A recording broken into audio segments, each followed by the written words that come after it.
Hello students, I heartily welcome you all on this YouTube channel which is Passion for Science। और आप सबके अंदर भी अगर साइंस के लिए एक पैशन है तो आप बिल्कुल सही चैनल पर आए हैं। और क्योंकि यहाँ पर आपको साइंस से रिलेटेड सारी इन्फॉर्मेशन बहुत अच्छे तरीके से और सिंपल तरीके से समझाई जाएगी।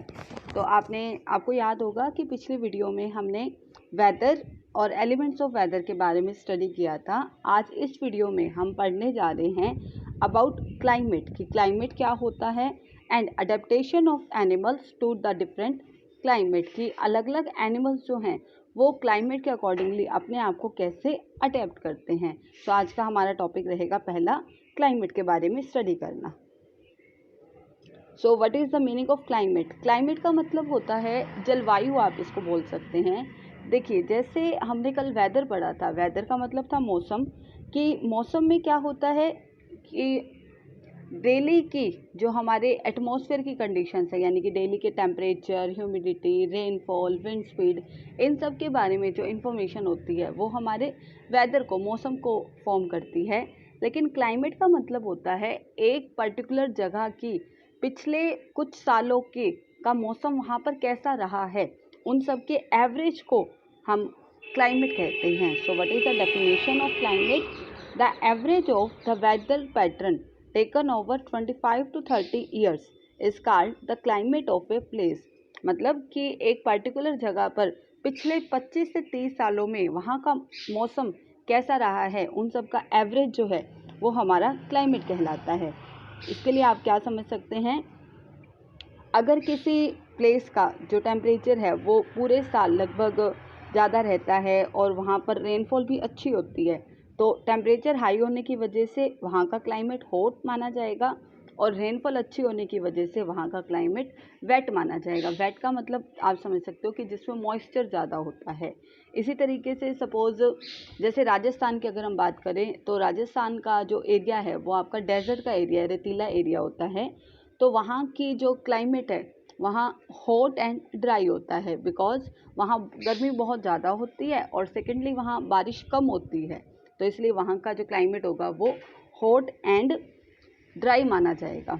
तो इस तरीके से हम क्लाइमेट को समझ सकते हैं कि किसी भी पर्टिकुलर जगह पर जो आपका मौसम है वो पिछले कुछ सालों में कैसा रहा है, उन सब के एवरेज को हम क्लाइमेट कहते हैं। तो अगर हम अपने वर्ल्ड की बात करें तो हमारे वर्ल्ड के को हम अलग अलग जोन्स में डिवाइड कर देते हैं, और ये जो जोन्स होते हैं वो क्लाइमेट के बेस पर ही बनाए गए हैं। जैसे सबसे पहला आता है इसमें हॉट और टॉरिड जोन। ये वो रीजन होता है जो हमारे इक्वेटर के पास होता है, जहाँ पर सनरेज बिल्कुल डायरेक्टली पड़ती हैं, और सनरेज ज़्यादा पड़ने की वजह से वहाँ का क्लाइमेट हमेशा वार्म रहता है, गर्म रहता है, तो उसको हम हॉट या फिर टॉरिड जोन काउंट करते हैं। दूसरा आता है आपका पोलर रीजन्स, जो नॉर्थ पोल और साउथ पोल होते हैं। वहाँ का मौसम जो है वो ज़्यादातर ठंडा रहता है, वहाँ पे बर्फ़ रहती है 6 मंथ्स के लिए, मतलब वहाँ दिन निकलता ही नहीं है, तो इस तरीके से वहाँ का मौसम बहुत ठंडा होता है। तो उस रीजन को हम फ्रिजिड जोन भी कह सकते हैं। और इसी तरीके से जो जोन हमारा टॉरिड और फ्रिजिड जोन के बीच का होता है, मतलब जहाँ का टेम्परेचर ना तो बहुत हाई होता है ना ही बहुत लो होता है, तो वो हमारा टेम्परेट जोन कहलाता है। इस चीज़ को आप तो उस चीज़ को हम इस फिगर से समझेंगे। देखिए, इस डायग्राम के अंदर आपको जो पोल्स के रीजन हैं, नॉर्थ पोल और साउथ पोल, वो आपके फ्रिजिड जोन्स हैं। उसके बाद जो इक्वेटर वाली लाइन के ऊपर और नीचे का रीजन है वो हमारा टॉरिड जोन, जहाँ का टेम्परेचर बहुत ही हाई होता है और बहुत ज़्यादा गर्मी होती है, वो हमारा टॉरिड जोन है। और फ्रिजिड और टॉरिड जोन के बीच का जो रीजन है वो हमारा टेम्परेट जोन होता है, मतलब जहाँ का टेम्परेचर जो है वो ना तो बहुत ज़्यादा हाई होता है ना ही बहुत ज़्यादा लो होता है, वहाँ का टेम्परेचर एक नॉर्मल टेम्परेचर हम कह सकते हैं। सो इस तरीके से हम अपने अर्थ को, अपने वर्ल्ड को इन जोन्स में डिवाइड कर सकते हैं based upon the climate. Climate के बेस पे हम इनको ऐसे डिवाइड कर सकते हैं। अगला हमारे पास आता है अडेप्टेशन का मीनिंग। अडेप्टेशन क्या होता है? Favourable features and habits that help the organism to survive and breed in their surroundings. मतलब किसी भी एनिमल के अंदर पाए जाने वाले वो फीचर्स जिसकी वजह से वो एक पर्टिकुलर जगह पर अपने आप को रहने के काबिल बना लेता है, तो उसको हम अडेप्टेशंस कहते हैं। तो हमारे जो इस चैप्टर में हम पढ़ने वाले हैं वो हम पढ़ेंगे पोलर रीजन्स और ट्रॉपिकल रीजन्स के बारे में। तो पोलर रीजन्स जो पोल्स के पास होते हैं और ट्रॉपिकल रीजन्स जो हमारे इक्वेटर के पास होते हैं। तो हमें उन दोनों रीजन्स में रहने वाले एनिमल्स के बारे में और उनकी अडेप्टेशंस के बारे में स्टडी करना है। तो सबसे पहले नेक्स्ट हमारे पास आता है कि किसी भी जगह का जो क्लाइमेट होता है वो किस किस फैक्टर पर डिपेंड करता है। तो इसके लिए कुछ फैक्टर्स हैं। पहला है डिस्टेंस फ्रॉम द इक्वेटर, कि वो जो प्लेस है वो हमारा इक्वेटर से कितनी दूर है। अगर वो इक्वेटर के पास होगा तो वहाँ का क्लाइमेट गर्म होगा, और जितना वो इक्वेटर से दूर होता जाएगा वहाँ क्लाइमेट उतना ही ठंडा होता जाएगा। सेकंड आता है डिस्टेंस फ्रॉम द सी, जो हमारी सी से दूरी है वो भी क्लाइमेट को एक इम्पॉर्टेंट फैक्टर बनती है। अगला है height from the sea level, वो जो प्लेस है वो सी लेवल से कितना ऊपर होता है, तो इस चीज़ से भी क्लाइमेट पे इफ़ेक्ट पड़ता है। नेक्स्ट है विंड डायरेक्शन, हवा की डायरेक्शन क्या है। और लास्ट है टेम्परेचर। तो ये कुछ हमारे फैक्टर्स हैं जो किसी भी जगह के क्लाइमेट को इफ़ेक्ट करते हैं। तो किसी भी जगह का क्लाइमेट जो है वो इन फैक्टर्स के ऊपर निर्भर करता है। तो अब हमें पढ़ना है हमारे इससे भी पहले हमारे पास कुछ स्पेशल इन्फॉर्मेशन है। वो क्या है कि some of the wettest place in the world, मतलब ऐसी जगह जहाँ सबसे ज़्यादा बारिश आती है, कौन कौन से होते हैं। इंडिया की अगर बात की जाए, इट इज़ मौसनग्राम इन इंडिया। तो इंडिया के अंदर मौसनग्राम एक ऐसी जगह है जहाँ पर बारिश सबसे ज़्यादा होती है। उसके बाद माउंट वाई एली इन हवाई, हवाई के अंदर माउंट वे एली नाम की एक जगह है। और कोलंबिया की बात की जाए तो वहाँ लोरो नाम की एक जगह है जो सबसे ज़्यादा वेटेस्ट का मतलब जहाँ रेनफॉल सबसे ज़्यादा होता है। और इस डायग्राम में आपको म्यांमार की एक पिक दिखाई गई है। ये वो जगह है इंडिया में जहाँ सबसे ज़्यादा बारिश होती है। ठीक है, इसको चेरापूंजी, ये उसी का ही पार्ट है। नेक्स्ट बताइए, आपको एक पोलर रीजन की पिक दिखाई गई है। तो सबसे पहले पोलर रीजन्स क्या होते हैं। The areas which are situated near the north pole and south pole, मतलब वो एरिया जो हमारे नॉर्थ पोल और साउथ पोल के पास होते हैं वो हमारे पोलर रीजन्स होते हैं। पोलर रीजन्स में 6 मंथ्स जो है वो सन बिल्कुल भी राइज नहीं होता, और अगले 6 महीने के लिए सन सेट नहीं होता। मतलब 6 महीने बिल्कुल क्या हो रहती है, बहुत ज़्यादा ठंड रहती है, मतलब वहाँ पर दिन निकलता ही नहीं है। और अगले 6 महीने फिर वहाँ पर रात नहीं होती है। और इसके जो रीजन्स है वो सारे बर्फ़ से ढके हुए हैं। इस पिक में भी आपको दिखाई दे रहा है, ये अंटार्कटिका का एक पिक्चर है जिसमें आप क्या देख पा रहे हैं कि सारी तरफ बर्फ़ ही बर्फ़ है। तो ये हमारे पोलर रीजन का एक व्यू है। पोलर रीजन्स में टेम्परेचर जो है वो -37 डिग्री सेल्सियस तक इतना कम भी हो सकता है। और वहाँ पर रहने वाले कुछ जो एनिमल्स हैं उनमें है polar bears, penguins, musk oxens, reindeer, foxes, seals, whales. ये कुछ हमारे ऐसे एनिमल्स हैं जो पोलर रीजन्स में रहते हैं। और इस चैप्टर में हम पोलर बियर और पेंगुइन्स के बारे में स्टडी करेंगे कि उनकी बॉडी के अंदर क्या ऐसी अडेप्टेशंस होती हैं जिससे वो पोलर रीजन्स में भी आसानी से रह सकते हैं। तो चलिए हम सबसे पहले पढ़ेंगे पोलर बियर्स के बारे में। तो यहाँ आपको एक पोलर बियर की पिक दिखाई गई है। पोलर बियर्स जो हैं वो परफेक्टली बहुत ही आइस कोल्ड एनवायरनमेंट में यानी कि पोलर रीजन्स में रह सकते हैं। स्पेशली जो पोलर बियर्स हैं वो नॉर्थ पोल पे पाए जाते हैं। तो पोलर बियर्स के अंदर क्या क्या अडेप्टेशंस होती हैं, तो डायग्राम में भी आपको दिखाई दे रहा होगा। सबसे पहला है, इसमें आपको वाइट फर बता रखे हैं कि पोलर बियर्स की फर वाइट होती है और वो रहता भी कहाँ है, आइस में। तो आइस में क्या होती है, वाइट। तो ये एक कैमोफ्लेज प्रॉपर्टी बनती है कि किसी भी एनिमल का कलर जो है वो अपने सराउंडिंग से मिलता जुलता होता है, जो उनको उनके प्रीडेटर्स यानी कि शिकारियों से उन बचाने में मदद करता है। तो वाइट फर जो होती है पोलर बियर की, वो उसको उनके सराउंडिंग्स के साथ मिक्स करती है जिससे वो प्रीडेटर्स से बच सकता है। अच्छा, उसके बाद आता है hollow air trap air near the body, कि इसके जो पोलर बियर्स की बॉडी पे जो हेयर्स होते हैं उनमें जो स्पेसिस होते हैं वो एयर को ट्रैप कर लेते हैं, मतलब एयर को उसके अंदर बंद कर लेते हैं। और एयर क्या होती है, it is an insulator of heat. ये हीट को ना तो अंदर से बाहर जाने देती है, ना ही बाहर से अंदर आने देती है, जिससे उसकी बॉडी जो है वो सराउंडिंग की कोल्ड कंडीशन से भी प्रोटेक्ट रह जाती है। इसके बाद इसमें 2 लेयर्स ऑफ फर होती है। जो पोलर बियर्स की फर है वो उसमें 2 थिक लेयर्स होती हैं, जिससे उसकी बॉडी जो है वो काफ़ी हद तक वार्म रहती है। नेक्स्ट आता है कि पोलर बियर की बॉडी में एक थिक लेयर ऑफ फैट होती है, जिसको हम ब्लबर कहते हैं। और वो जो ब्लबर होती है वो उसको बहुत ही कोल्ड क्लाइमेटिक कंडीशन से भी प्रोटेक्ट करती है। What is blubber?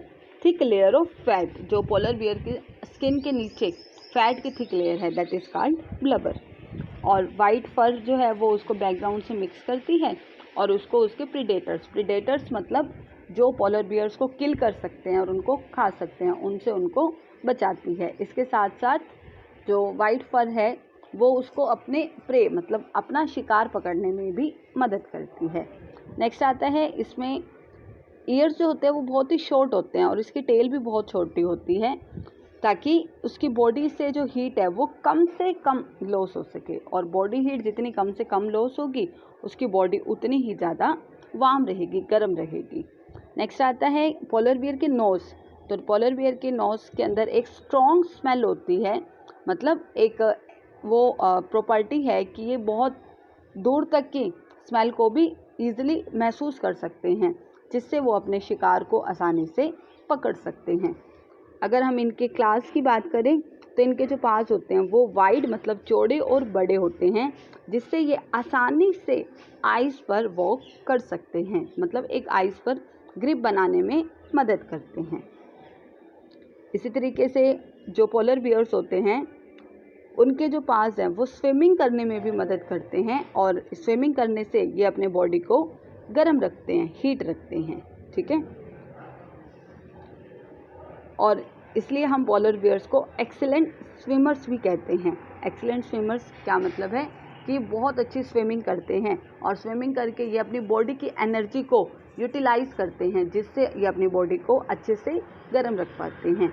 तो ये कुछ अडेप्टेशंस हमारी पोलर बियर्स के अंदर होती है, जिनकी मदद से ये अपने आप को पूरी तरीके से वार्म गर्म रखते हैं और ये पोलर रीजन्स में आसानी से रह सकते हैं। ऐसे ही कुछ आपको नेक्स्ट डायग्राम के अंदर भी कुछ अडेप्टेशंस दिखाई गई हैं। स्मॉल ईयर्स की है, वाइट फर की है, long curve and sharp clause हैं, फ्लैट एंड ब्रॉड पास हैं। तो ये कुछ अडेप्टेशंस हैं जो पोलर बियर्स को उनकी सराउंडिंग्स यानी कि उनके क्लाइमेट, जो कि क्लाइमेट क्या होता है, बहुत ही ज़्यादा ठंडा कोल्ड क्लाइमेट होता है, तो उसमें उनको रहने की एक एबिलिटी देते हैं। So these are the adaptations in polar bears, जो उनको पोलर रीजन्स में रहने में हेल्प करती हैं। नेक्स्ट हम पढ़ेंगे पेंगुइन्स के बारे में। तो पेंगुइन्स जो है वो फ्लाइटलेस बर्ड्स होते हैं, मतलब जो फ्लाइट नहीं कर सकते हैं, और ये एंटार्क्टिका रीजन में पाए जाते हैं।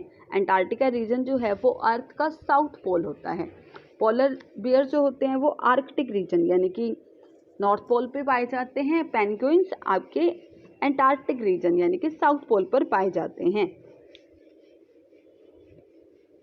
पेंगुइन्स जो हैं वो क्या खाते हैं? पेंगुइन्स बेसिकली फ़िश को ईट करते हैं। तो फ़िश को ईट करने के लिए इनको पानी में जाना पड़ता है, तो ये भी बहुत ही अच्छे स्विमर्स होते हैं, और स्विमिंग करने के लिए इनकी बॉडी के अंदर कुछ स्पेशल अडेप्टेशंस होती हैं, ठीक है। और इनको ये फ्लाई नहीं कर सकते हैं बिकॉज इनको फ्लाई करने की ज़रूरत ही नहीं होती, बिकॉज इनका फूड फ़िश होता है और फ़िश को पकड़ने के लिए इनको पानी में जाना पड़ता है।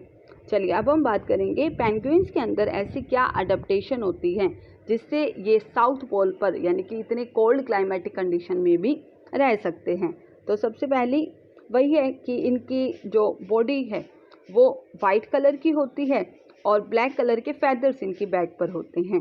जो वाइट कलर की बॉडी है वो तो इनको सराउंडिंग्स के साथ मिक्स होने में हेल्प करती है, मतलब कि आइस जो वाइट कलर की ही होती है, जिससे ये अपने प्रीडेटर्स से अपने आप को प्रोटेक्ट कर सकते हैं। और जो ब्लैक कलर की इनकी पीछे स्किन होती है वो सन की हीट को अब्जॉर्ब करने में मदद करती है, और ये जो ब्लैक फैदर्स है वो सन की हीट को अब्जॉर्ब कर लेते हैं जिससे इनकी बॉडी जो है वो अपने आप को वार्म गर्म रख सकती है। सेकंड आता है इनकी बॉडी के अंदर भी, मतलब इनकी फर के नीचे जो स्किन में लेयर है वो भी ब्लबर ही होती है, और ब्लबर मतलब जो फैट को स्टोर करती है।